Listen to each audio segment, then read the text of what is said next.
I am Jack Simmons, a rural fellow with an associate degree in animal husbandry. My lifelong ambition has been to possess my own feed store and raise a family. Upon completing junior college, I married my high school sweetheart, Laura, with whom I grew up and envisioned a future. She was the only girl I ever saw myself living with, a lovely brunette with a pleasing physique that endured despite bearing 2 boys. I took immense pride in her as my wife and was prepared to do anything for her. However, Laura had one issue: she envied those who lived luxuriously. She avidly read society pages and subscribed to magazines featuring glamorous individuals. Even at the dentist's office, she pored over automobile magazines, becoming well-versed in fancy cars and designer clothing lines. She aspired for more, a desire I couldn't fulfill. I secured employment at an upscale feed store in Omaha, catering to the yuppie clientele, allowing us to be nearer to the urban center while pursuing my passion. I enjoyed my work and excelled at it, providing customers with personalized service, which the company acknowledged by granting me flexible hours. Laura initially relished city life over rural living and seemed content. However, when she chose to enter the workforce, we had to resort to daycare for the kids, who didn't seem to mind. Laura landed a position at Thompson Medical, a medical equipment firm, which she seemed to enjoy as it provided her with the opportunity to dress up and interact with non-farmers. As her career blossomed, her interest in our home life waned, leaving me to handle the majority of childcare duties, from daycare drop-offs to meal preparation and housekeeping, while she focused on laundry, ensuring her clothing remained impeccably ironed. We diligently set aside money each month with the goal of eventually purchasing my own feed store. However, despite both of us working, our savings dwindled. Daycare expenses accounted for some, but the bulk disappeared on beauty treatments, nail salon visits, and expensive clothing purchases. I struggled to comprehend how our dual income resulted in diminished savings. Laura refused to address the issue, growing defensive and upset whenever I broached it, so I ceased mentioning it altogether. Nonetheless, I discreetly opened another savings account to keep separate. Meanwhile, Laura began working overtime, engaging in private phone calls, becoming less attentive in our bed life, and expressing desires for a newer, fancier car, and even contemplating chest implants. It left me with no doubt that she was having an affair.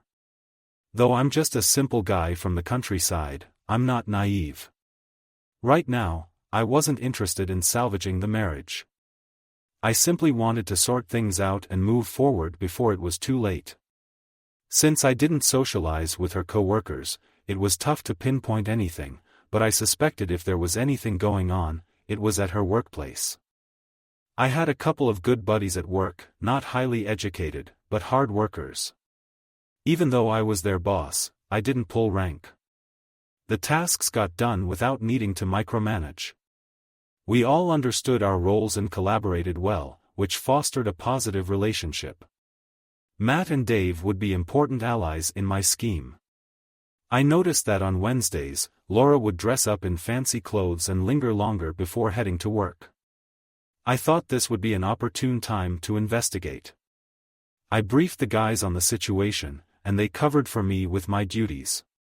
That day, I parked near the entrance of the Thompson Medical plant lot, using the time to catch up on technical reading. Around 11 a.m., Laura left and drove to the Holiday Inn lot, parking far from her office. Shortly after, a guy arrived in a red Corvette and parked at the opposite end. Though I didn't recognize him, when he stepped out, Laura followed suit, and they entered a first-floor room, number 117, using his key. My heart sank, and I felt queasy. My suspicions were confirmed. Unsure of my next move, I decided to head back to work, taking my time to plan. Before leaving, I snipped 2 of Laura's valve stems with my wire cutters out of frustration. I'm not sure why I didn't target his. The rest of the day dragged on, and I went through the motions of picking up the kids, preparing dinner, and asking Laura about her day, to which she mentioned a flat tire. One of my co-workers changed it for her, and the incident was never discussed again. The following morning, after dropping the boys off at daycare, I swung by the plant. It didn't take long to spot the red Corvette, which conveniently had a reserved parking spot with a sign. I noted the name Chris Anderson, distribution manager. His wife also worked at Thompson. By that afternoon, I had gathered plenty of information about Chris, including his marital status, past issues at work, and personal details. Although I had his contact info and even his SSN, I wasn't sure how to proceed. He'd been married to Karen for 8 years.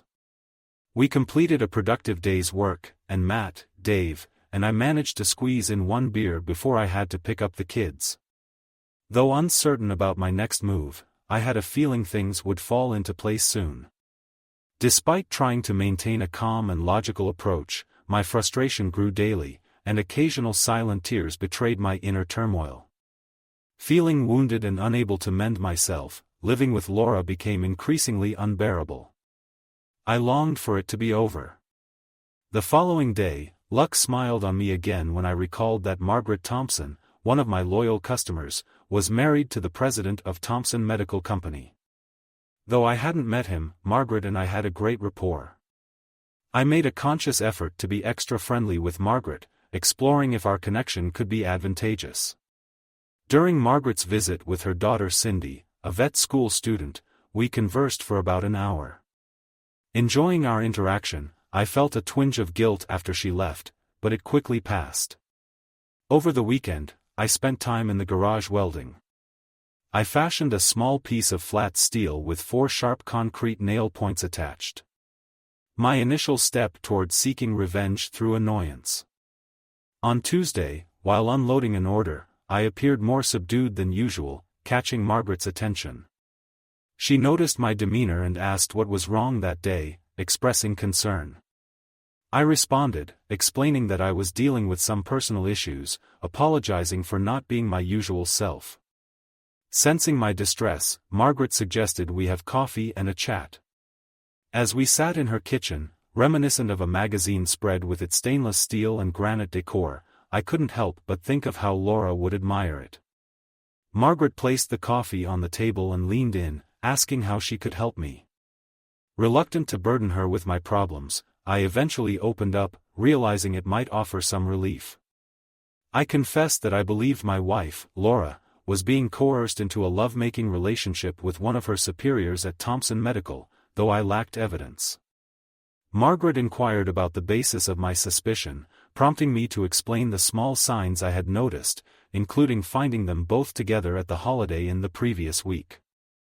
I admitted that Laura was unaware of my knowledge and that I was unsure how to approach the topic, expressing concern about whether she felt obligated or if it was her choice. I also shared that our family life had deteriorated, with Laura seeming indifferent toward the children and me, and that she was keeping it hidden, which bothered me. Margaret asked about the individual involved, and I mentioned that I suspected his name was Chris Anderson, but was unsure of Laura's relationship with him or if they worked in different parts of the plant. I confessed that I had never met him. Margaret offered to investigate discreetly, and after a moment of contemplation, I agreed, expressing a preference to avoid causing a scene. She assured me she would look into it and mentioned seeing me next Thursday for the oak delivery. I thanked her, and as I prepared to leave, suggested bringing the boys over so Cindy could meet them. Reflecting on the conversation, I felt the outcome exceeded my expectations.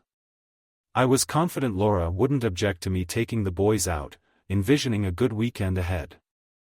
The next morning, as rain poured, Laura carefully dressed for her day. I observed silently as I dropped the kids off at daycare before stopping by work, where the guys were ready to cover my morning shifts. Matt would use my truck for deliveries and log entries, which I would review later. Dave brought his cousin's van, and we loaded a floor jack equipped with my steel plate. After ensuring all trucks were loaded, I departed for the Holiday Inn right on time. Laura parked in her usual spot, followed by Chris. Once they entered the room, I waited for about 10 minutes. In the pouring rain, I retrieved the jack from the van and approached Chris's car. I positioned the jack under his engine block, swiftly lifting it and puncturing the oil pan with nails. Moving to the Corvette, I repeated the process on its fuel tank. Oil and gas spilled out as I returned the jack to the van. The entire operation took less than a minute.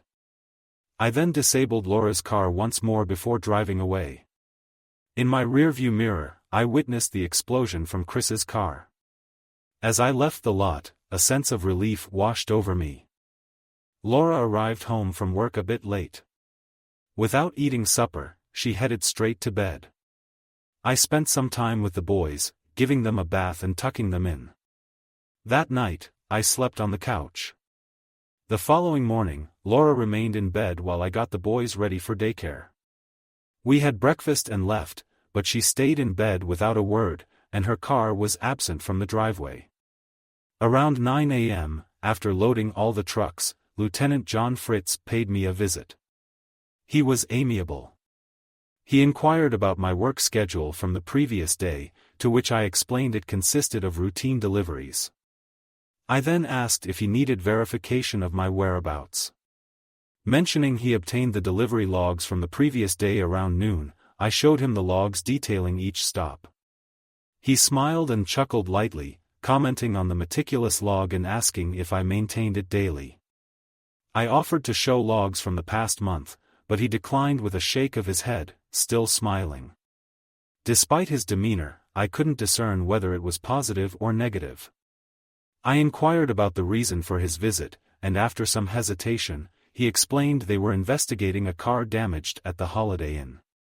He questioned why he involved me, and he explained my wife's car, parked nearby, had 2 valve stems cut, leading them to wonder if it was related to the incident. Expressing unaware of why my wife's car was at the Holiday Inn, I asked about her connection to the damaged car, which he clarified belonged to a colleague she had a lunch meeting with at the hotel. When I asked if he spoke with the people they dined with, he admitted they couldn't recall their names. Pressing for a straightforward conversation, he leaned back, smiling, and mentioned someone named Chris Anderson. I affirmed that I had never met him. He seemed to believe me, expressing a preference not to get involved in domestic matters. Offering his card, he suggested I contact him if needed and apologized for bringing the issue to my attention. As he left, I muttered about the lack of substantial information provided and the need to connect the dots. After work, upon returning home with the kids, Laura's car was in the driveway. She was casually dressed and had prepared supper, claiming she felt unwell and had called in sick. She didn't mention the previous day's events, so I didn't broach the subject. She retired early, and once again, I took care of the boys and slept on the couch. The following day, she was up and preparing for work when I left with the boys for daycare. After dropping them off, I visited the doctor's office and requested an STD check. Work proceeded as usual for a Friday. Upon returning home, Laura was there once again. After dinner, I informed her that I planned to take the boys to spend the next day at one of my customers' farms. I offered her the chance to join us, fully aware she'd find an excuse to decline. She mentioned some shopping she wanted to do, and I didn't press further. Whether it was shopping or a date, the outcome remained the same. Saturday at the Gilberts' ranch with Cindy and the boys was fantastic. We enjoyed the entire day together, with Margaret preparing a wonderful lunch for everyone. I wished the day wouldn't end. Cindy bonded well with the boys, and they seemed to adore her. Unfortunately, Mr. Thompson wasn't present, so I still didn't get to meet him. Margaret didn't bring up our previous conversation, and it seemed Cindy was oblivious to it. Reluctantly, we had to head home. Laura showed no interest in our day when we returned. The boys attempted to share their adventures with her, but she disregarded them. Eventually, they gave up. She did inquire why I wasn't sleeping in the bed anymore. I explained that work-related stress caused me to toss and turn, and I didn't want to disturb her sleep. That was the last she mentioned it. The following week proceeded without incident. I noticed on her special day that she made no special preparations, leading me to assume the rendezvous for the day was cancelled. This suited me fine as I had plenty of work to catch up on. I visited a divorce lawyer I had heard about, receiving informational handouts and brochures, including fill-in-the-blank forms that caught my interest. Everything returned to normal until the following Wednesday. She began the day with a morning shower, carefully styling her hair. She wore new black lingerie, a new perfume, and what seemed to be new shoes. I made sure she didn't catch me observing, and I hurried out with the boys. I was certain this was a date. After dropping off the boys, I swung by the plant and checked his parking spot. A new Porsche Boxster occupied his slot. I noted down the license number and hastened back to work. The guys shared my excitement about the new development. We rushed through the morning deliveries and manipulated the logs once more. I'm sure John Fritz could see through our charade, but we proceeded nonetheless. We enjoyed an extended lunch break. While Matt continued with the deliveries, Dave picked up 2 large bottles of hydrochloric acid from the swimming pool supply store. I intended to spend lunch with John Fritz. He gave me a peculiar look when I entered his office with pulled pork sandwiches, fries, and a couple of Cokes. I greeted him and sat down across from him. He sensed something was amiss and grinned broadly. I suggested we grab lunch together and catch up on the car damage case, hoping to keep him occupied for about 2 hours. It was going to be a lengthy lunch. While I kept up a friendly demeanor, Dave was at the Holiday Inn parking lot. He located the Boxster and meticulously poured acid over the trunk, fenders, and deck. He sliced the convertible top and poured acid over the leather seats and floor mats. The dashboard received its share of acid as well. As an extra measure, he deposited a box of mothballs in the gas tank. The nap, however, would wreak havoc on the engine if anyone attempted to start it. The remaining acid was spread across the top of the tires. Before leaving, he once again snipped the valve stems on Laura's car. It all transpired within 15 minutes.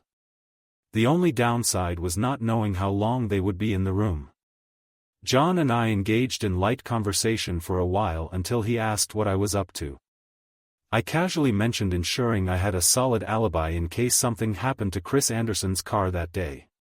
When John asked why that day was special, I joked about the pulled pork sandwiches being unspecial. After that, I called the daycare center and asked Carol to arrange for Laura to pick up the boys, explaining that I would be busy at work that afternoon. John chuckled about the delicious pork sandwiches. After a pause, John asked if he should call Mr. Anderson and inquire about his car. I questioned why he would want to do that and provided him with Mr. Anderson's cell number and the number of the Holiday Inn room 117. John put the phone on speaker and dialed the hotel number. After a few rings, Chris Anderson answered, breathing heavily. Detective Fritz informed him that they still had no leads on who damaged his car and inquired about his new car's whereabouts. Chris seemed surprised by the call and questioned how Detective Fritz got his number. After a brief exchange, Chris mentioned his new car was in the parking lot, and Detective Fritz heard strange noises in the background. Chris abruptly ended the call, stating he needed to get dressed and check something. John grinned at me, asking if I was satisfied. After our conversation, I returned to work. Matt had the logs in perfect condition, and Dave had discreetly disposed of the acid bottles. That evening at home, Laura picked up the boys but remained silent, going to bed early once more. The following day, John visited me and detailed all the damage to the car, explaining that Chris's insurance was pending since the Corvette incident. The car was totaled, leaving him over $60,000 in debt. Chris insisted I was involved despite John confirming I was with him at the time. While John naturally suspected my involvement, he couldn't prove anything, nor did he seem inclined to. As for how Laura got her tires fixed, I never inquired, and no one offered any information. Since Laura hadn't come clean about the situation, I decided it was time to put an end to it all. My STD test results came back negative. I had filled out the paperwork for the lawyer to initiate the divorce proceedings. I planned to visit the Gilberts' ranch with the boys this weekend, just in case Cindy was there. If not, we'd spend the day with Margaret. The only loose end was lacking evidence of the extramarital affair. The weekend was pleasant. Cindy was present, much to the kids' delight, and we all enjoyed ourselves once more. We felt like a family again, and I missed that, as did the boys. Cindy remained unaware of the situation, but at least she didn't inquire. Before I departed, Margaret reassured me with a wink, saying everything would be all right. I was offered a new position about 100 miles away, offering more pay, a better job, and the option to buy into the business in a few years. It seemed perfect, except for the fact that we wouldn't be near Cindy. The following Wednesday, Laura dressed up again. I wasn't sure what car her boyfriend used, but she was clearly preparing for another rendezvous with him. I assumed they were still meeting at the same place. I knew I had to take action, but I hadn't formulated a plan yet. The guys and I were brainstorming when Margaret Thompson pulled up. She signaled for me to approach and silently drove us to the plant. Parking in the back, we entered through a private entrance straight to Mr. Thompson's office. Margaret facilitated introductions, and his secretary brought us coffee. We engaged in small talk for a while until I finally asked, "Did you bring me here for a reason?" Mr. Thompson chuckled and mentioned it was time to resolve the situation. He informed me that Margaret had briefed him on what was happening, and they had conducted an internal investigation. He assured me that by the end of the day, I would have all the necessary information. He apologized in advance if anything he did caused me damage. We engaged in more conversation, and Margaret noticed my grin when Cindy was mentioned. I attempted to conceal it but did a poor job. Suddenly, the phone rang, catching everyone's attention. Mr. Thompson received an update and confirmed that everything was set. He explained that Chris and my wife were in their usual room at the Holiday Inn. Chris had driven a company vehicle there, which violated policy, so it was being brought back to the plant. Unfortunately, my wife's car had a couple of flat tires, which seemed to be a recurring occurrence. He then put the phone on speaker and dialed the room. Mr. Thompson called Chris and informed him of the urgent need to discuss something. Chris seemed surprised and asked what the matter was and how Mr. Thompson got his number. Mr. Thompson brushed off the question and explained that the legal department had been alerted to a potential harassment situation. He asked if there was a female employee from their company with Chris. After a moment of silence and indistinct background chatter, Chris confirmed that she was there. Mr. Thompson asked if she was there willingly or if she was being coerced or threatened. Chris assured him that she was there of her own accord and that the relationship was consensual. Mr. Thompson expressed appreciation for Chris's honesty on the sensitive issue and stated that they would prepare a statement to confirm the consensual nature of the relationship. He then requested to speak with the young lady. After some background noise, Laura came on the line and asked how she could assist him. Mr. Thompson asked if Chris coerced or threatened her to accompany him there. Laura confirmed to Mr. Thompson that Chris hadn't threatened her and that the relationship was consensual. Mr. Thompson expressed relief and informed them that when they returned to the plant, the statements would be ready for them to sign. He asked to speak with Chris again. Upon Chris's return to the phone, Mr. Thompson instructed him to come back to the plant for signing papers in the legal department. After hanging up, Mr. Thompson suggested to Margaret that she take me out for lunch and return in a couple of hours once the legal team had finished their work. We enjoyed a fantastic lunch, and although I wanted to express my gratitude, I refrained from doing so. Eventually, Margaret convinced me not to discuss the matter or what was done ever again. She also made me promise not to mention anything to Cindy. That was a positive sign. I informed Margaret about my new job, and she was happy for me and the boys. After lunch, we went back to the plant where I obtained notarized copies of Chris and Laura's statements. Both confirmed they had engaged in consensual intimacy outside their marriage. The legal team assured me this would be sufficient for my lawyer to proceed with the divorce. Chris and Laura were terminated from their positions. Their belongings were packed before their arrival, and they were escorted out of the building. Unfortunately, neither of them had a car. Margaret provided me with her car to use temporarily, and I promised to return it the following day. I dropped off the documents at the lawyer's office. She made multiple copies of each, which I intended to send to Chris's wife. I closed our bank accounts, paid off and cancelled all credit cards, and arranged for the utilities to be disconnected. On Friday afternoon, I visited John Fritz and assured him I had behaved. He chuckled and mentioned that he had informed the landlord about not renewing the lease next month. Additionally, he had given notice at work, noting that they were supportive but disappointed about his departure. Dave accompanied me to the Thompson Ranch with my truck so I could return Margaret's car. It was time to pick up the boys and head home. I dreaded walking through the door. Laura's car wasn't in the driveway. When we entered, she was sitting on the couch crying. This was the first time she had shown any emotion at all.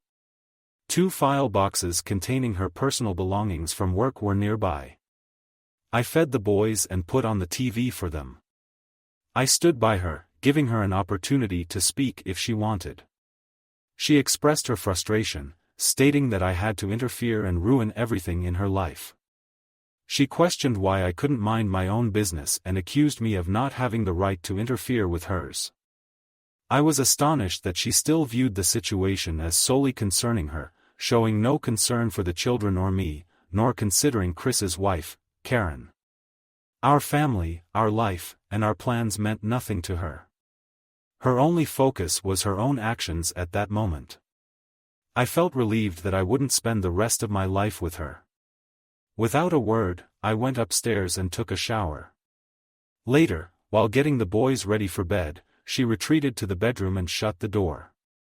The next day, I took the boys with me to work, ensuring there were no loose ends and that Matt and Dave could manage the system I'd established. We gathered boxes from stores for the move. Passing by the Holiday Inn, I noticed Laura's car was gone, presumably repaired by now. Fixing the flat tires likely took a toll on her shopping budget for the past month. Laura wasn't home when we returned. We only took clothes and toys, leaving everything else for her to dispose of.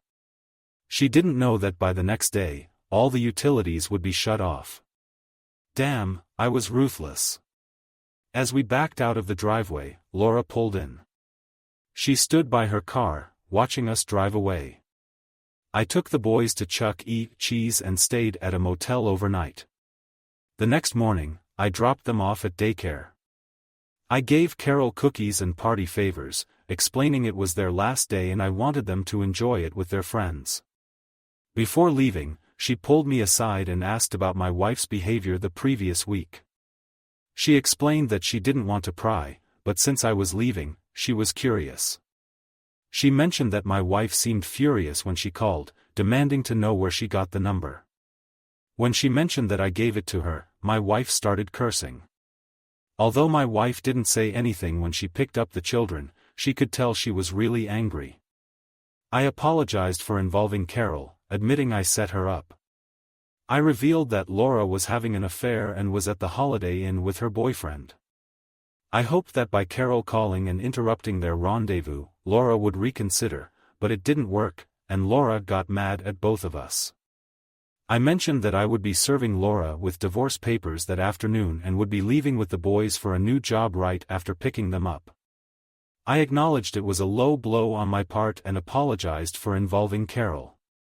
Later, I went to see my divorce lawyer who had everything ready. I would have custody of the kids, and Laura could have visitation rights whenever she wanted. This arrangement was fine with me as I didn't think she would be interested in them anyhow. Everything else was split 50-50ths, but there wasn't much to divide. There was no alimony, child support, or cash settlements. I left her all the furniture, appliances, and household items. I really didn't want them. She kept her car, which I didn't want because it kept getting flat tires. All I had to do was give the papers to Laura. Unless she contested it, everything would be final in 3 months. A copy of Chris and Laura's notarized statement was attached to the divorce paperwork. The lawyer's note indicated that the statements would remain private if all terms were agreed upon. There were no questions.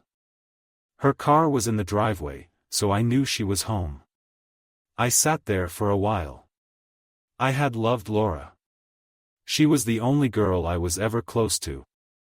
I assumed our relationship was normal and didn't realize I wasn't meeting her needs. She never directly communicated, and I was too oblivious to pick up the clues. I had failed her in many ways. While her actions were deceitful, I felt some of it was due to my inattention. It felt strange knocking on my own door. She opened it, looking tired. She asked if I wanted a drink. I handed her the papers. Without opening them, she looked at them and then back at me. I asked, why? I couldn't tell if she was angry or sad. After a pause, she expressed her thoughts, highlighting the disparities between us. She pointed out the contrast in scents, noting his aftershave compared to my fertilizer-like odor. The distinction extended to our clothing choices, with him favoring Armani suits while I preferred jeans. Our dining preferences also diverged, as he indulged in lobster while I savored ribs. The dissimilarities continued with his London fog coat juxtaposed against my Carhartt attire and his fancy car opposed to my truck. She remarked on the state of our nails, with his being manicured and mine consistently dirty.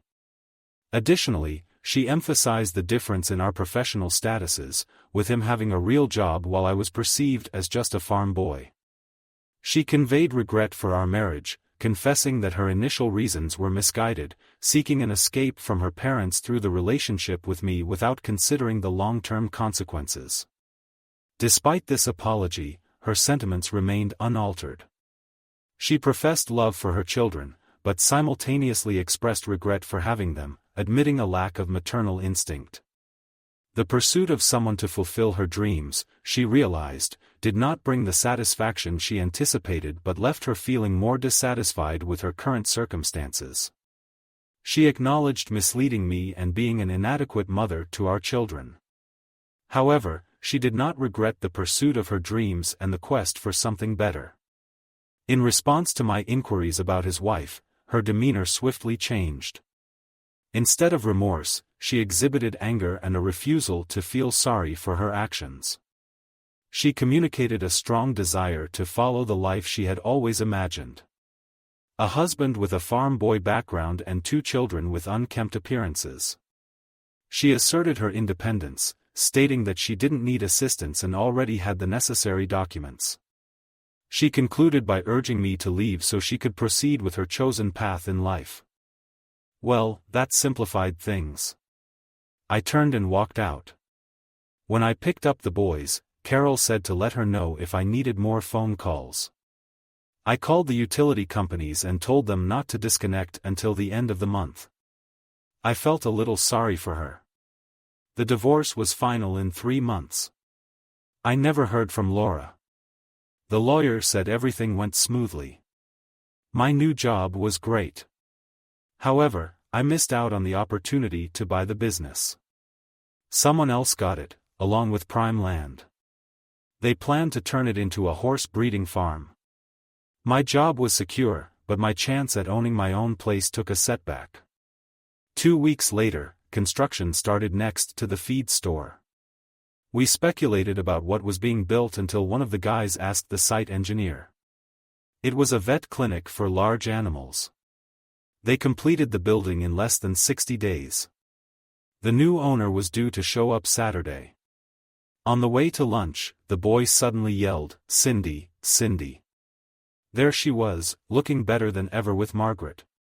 Cindy had become a veterinarian and wanted to raise show horses while running a large animal clinic. She was building a house nearby. We all went to lunch together, and Cindy shared her plans. The boys and I were beaming all the way home that night. 5 years later, Cindy had a successful clinic and horse breeding venture. I owned 6 feed stores. The boys had 2 baby sisters they adored. My mother-in-law Margaret and Mr. Thompson visited every weekend. I never learned his first name, and Laura never visited the boys.